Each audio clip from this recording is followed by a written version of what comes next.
makin tidak bisa lupa dengan Jogja karena 12 Mei 2020 ibu mertua saya yang orang Kudus, Kudus Madura, Kudus Bangkalan, wafat.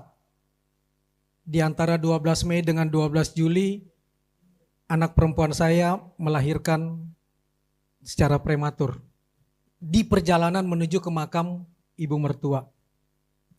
Masuk ke rumah sakit dengan sangat susah karena suasana COVID dan tidak ada inkubator yang tersedia. Jadi saya udah menganggap cucu saya ini hilang aja karena kecil banget waktu itu. Belum waktunya lahir dan harus lahir. Tapi alhamdulillah saya dibantu oleh beberapa orang, akhirnya singkat kata beliau selamat dan kemudian keluar dari ruang inkubator. Itu tanggal 5 Juli 2020. Lalu kemudian saya video call dengan ibu dan ibu saya.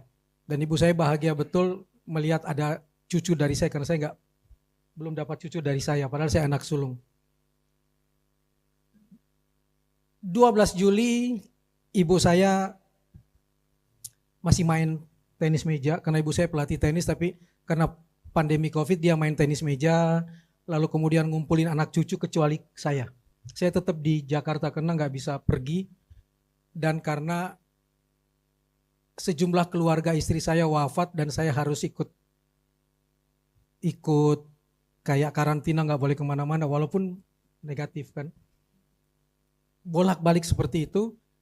Nah di tanggal 12 itu setelah main pingpong, main tenis, lalu kemudian anak cucunya kembali ke kota masing-masing. Dia masuk ke kamar untuk mengatakan bahwa saya mau sholat maghrib dan mau tidur karena udah kecapean. Tapi bangunkan untuk sholat isya. Dia cuma tinggal dengan cucunya satu di rumah. Kami di Sumedang. Begitu dibangunkan mau isya, ibu saya udah pergi, udah nggak ada ternyata. Jadi sesuai dengan mimpinya, saya mau meninggal tanpa merepotkan anak cucu, dalam keadaan tenang dan mudah-mudahan tidak keluar kotoran, supaya anak cucu saya tidak jijik ketika memandikan. Itu wasiat-wasiat dia yang muncul ketika siang sambil main tenis meja itu.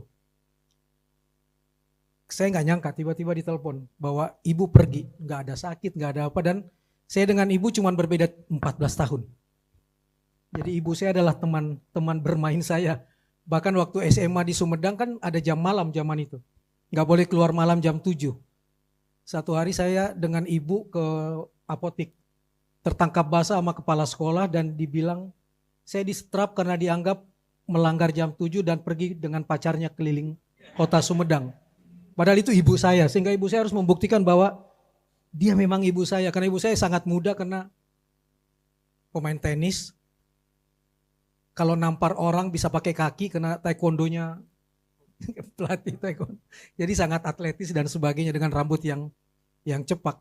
Jadi kayak teman biasa. Jadi saya nggak nyangka juga karena dia nggak pernah bilang sakit, nggak ada apa-apa. Ketika meninggal pun diperiksa juga nggak COVID.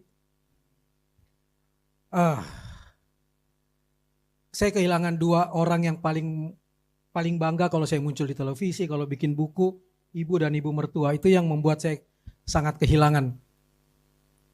Dan ternyata ketika saya datang malam itu ke rumah ke Sumedang, malam itu juga saya datang, saya buka lemari dan lain sebagainya sudah kosong.